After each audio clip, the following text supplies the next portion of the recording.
श्री सद्गुरु देवाय नमः। भाइयों बहनों, राम नाम की शक्ति के बारे में अगर कोई संत या महात्मा कहने लग जाए तो शायद वो भी नहीं कह सकता। राम नाम की शक्ति तो अनंत है। राम नाम कलिकाल में महा औषधि है। जिसने इस औषधि को ग्रहण कर लिया तो उसका जीवन आनंद से भर जाता है। सारे संकट अपने आप समाप्त हो जाते हैं। तभी तो कहा जाता है कि राम से बढ़कर राम का नाम है। आज के समय में हर व्यक्ति परेशान है। अगर आपको अपनी परेशानी से बचना है तो नाम महाराज की शरणागति करनी होगी। बिना उनकी शरण में आए आपको शांति नहीं मिलेगी। नाम जप आपको राम जी की गोद में बैठा देता है। आपका पूरा जीवन बदल जाता है। आपके मानुष तन का मुख्य लक्ष्य क्या है इसे आप समझ जाते हैं। तभी तो संत जन कहते हैं कि राम नाम जपो और अपना कल्याण कर लो। आज जो कथा या दास सुनाने जा रहा है उससे आपका विश्वास कई गुना बढ़ जाएगा। इस कथा को जानने के लिए इस वीडियो को आखिर तक अवश्य देखिएगा। उससे पहले जिन लोगों ने गोकुल भवन अयोध्या यूट्यूब चैनल को सब्सक्राइब नहीं किया है उनसे निवेदन है कि चैनल को सब्सक्राइब करके बेल आइकन अवश्य दबा दें, जिससे नए वीडियो के नोटिफिकेशन लगातार आपको मिलते रहें। और साथ ही अगर आपको राधा नाम की महिमा, बांके बिहारी और वृंदावन से जुड़ी सच्ची प्रेरणादायक कथाओं का आनंद लेना है तो हमारे दूसरे चैनल अच्युत प्रभात को जरूर सब्सक्राइब कर लें। मैं छत्तीसगढ़ से पित्तू साहू हूँ। मैं अपना अनुभव आज आपको बता रहा हूँ, क्योंकि जो लोग हमारे प्रभु श्री राम जी को काल्पनिक मानते हैं और कहते हैं, उनको बता देना चाहता हूं कि हमारे प्रभु पालनहार, सृष्टि रचयिता श्री रामचंद्र जी ही सब कुछ हैं। श्री नाम राम से बढ़कर उनका नाम है। जो उनके नाम का निरंतर नाम जप करता रहता है उसका कल्याण होना तो निश्चित है। अपना अनुभव बताते हुए मुझे बहुत खुशी हो रही है, क्योंकि इस अनुभव से कई लोगों को जो प्रभु को काल्पनिक कहते हैं उनके मुंह में तमाचा होगा। कोई प्रभु को काल्पनिक कहता है तो मेरा मन तड़प जाता है। मैं अपना अनुभव आपको बताता हूँ। मेरी माँ हमेशा कहती थी कि जब तुम पैदा हुए थे तब तुम्हारे शरीर पर जनेऊ जैसा कुछ बंधा था। मैंने उस बात को कभी गंभीरता से नहीं लेता था। उल्टा मैं यह सब सुनकर बहुत हंसता था और कहता था तब तो मुझे पंडित होना चाहिए, पर हम लोग तो हफ्ते में 5-6 दिन मांसाहार का सेवन करते हैं। मैं ऐसा कुछ कुछ बोलकर मैं उनकी बात को नज़रअंदाज कर देता था। समय गुजरता जा रहा था, मुझे पता ही नहीं चला और धीरे धीरे मेरे अंदर परिवर्तन होना शुरू हो गया। मैं सोमवार को उपवास और शिव जी की पूजा करने लगा और आज 13 वर्ष से अधिक हो गया है मैं शिव जी का उपवास और पूजा करता हूँ। मेरी उम्र 30 वर्ष है, पर मैंने मांसाहार को छोड़ा नहीं था। बस सोमवार को सात्विक भोजन करता था एक समय। कुछ समय के बाद मेरे साथ अजीब घटना होने लगी, पर उस समय पता नहीं किसने मेरे ऊपर क्या किया था, समझ में नहीं आता था। सिर्फ सोचता था कि मेरे साथ ये सब क्यों हो रहा है, क्या हो रहा है। मेरी धड़कन दिन में तेज हो जाती थी और ब्लड प्रेशर 150, 160, 170 से ऊपर ही रहता था। और रात के समय मुझे अच्छा लगता था। दिन होते ही मुझे फिर वही डर और बेचैनी, कुछ समझ नहीं आता था और आत्महत्या करने का विचार आता था तथा बिल्कुल भी कुछ भी करने को मन नहीं करता था। दीवार पर उत्तर दिशा में 108 अंक लिखा प्रतीत होता था। मुझे 108 क्यों दिखता है यह समझ में नहीं आता था। भगवान से मेरा विश्वास बिल्कुल टूट गया था। फिर अचानक से मुझे हनुमान चालीसा पढ़ने का मन हुआ। फिर भी मैं विश्वास से नहीं पढ़ता था, पर कुछ 15-20 दिन कभी 1 पाठ तो कभी 3 पाठ ऐसा करता था।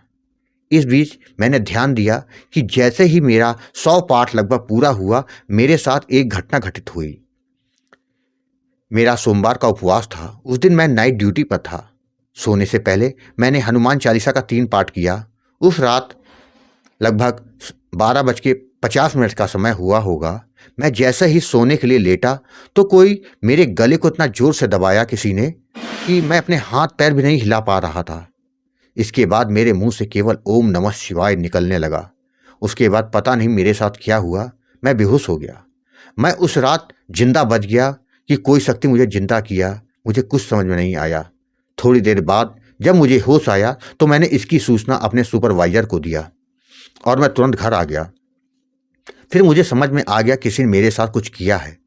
जब मैं सुबह सो कर उठा तो मेरे शरीर और सीने में कट के निशान लगे थे कि जैसे किसी ने नाखून मारा हो। मेरे साथ यह रोज होता था और दिन में मुझे डर लगता था। रात में मैं बिल्कुल सही हो जाता था और अच्छा महसूस करता था। मैंने मांसाहार पूरी तरह से छोड़ दिया। यही नहीं, साथ में लहसुन और प्याज भी मैंने छोड़ दिया था। जब से मैंने हनुमान चालीसा पढ़ना शुरू किया तब से ये सब होना बंद हो गया। फिर मैंने अपना हनुमान चालीसा का पाठ बढ़ा दिया। अब मैं 11 पाठ सुबह और 11 पाठ शाम को विधि से लाल आसन में बैठकर सही दिशा में मुख करके पूरी श्रद्धा से पाठ करता रहा। मैं मंगलवार सुबह हनुमान चालीसा का पाठ करने बैठा तब 2 वानर अति सुंदर घर के द्वार पर आकर बैठ गए। फिर मुझे हनुमान चालीसा का विश्वास होने लगा। मैं हनुमान चालीसा 100% विश्वास के साथ विधि के साथ शुरू कर दिया।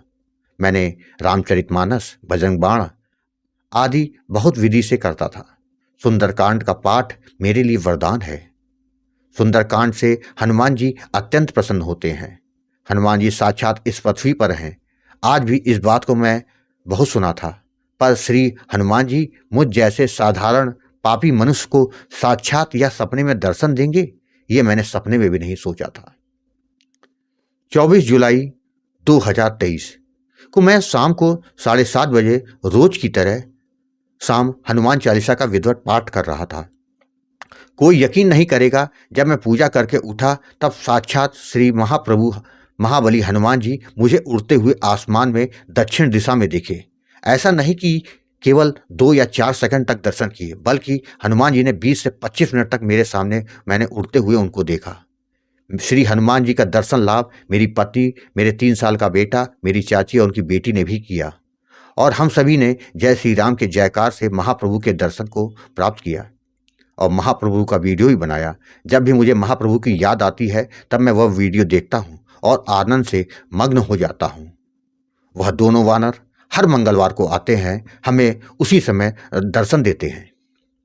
आपको एक बात और बता दूं, श्री हनुमान जी के दर्शन के कुछ दिन पहले जब जमीन पर सोने से पहले लेटा था तब सफ़ेद धोती पहने एक महापुरुष थे या कोई शक्ति, पता नहीं, मेरे शरीर में समा गई। मुझे पूरा उसका अनुभव हुआ। जब वह मेरे शरीर में समा रहे थे तो उस समय उनकी गर्दन को मैंने छुआ भी था। उसके कुछ दिन के बाद मुझे हनुमान जी ने दर्शन दिए थे। इन सभी घटना को मैंने अपने आचार्य जी को बताया तो उन्होंने कहा कि तुम पर दैवी शक्ति है, तुम किसी को भी नकारात्मक ऊर्जा से बचा सकते हो। तुमको यकीन नहीं है, तुम रक्षासूत्र, जल विधि, कपूर विधि का उपयोग करके किसी पीड़ित व्यक्ति पर करके अपने भ्रम को दूर कर सकते हो।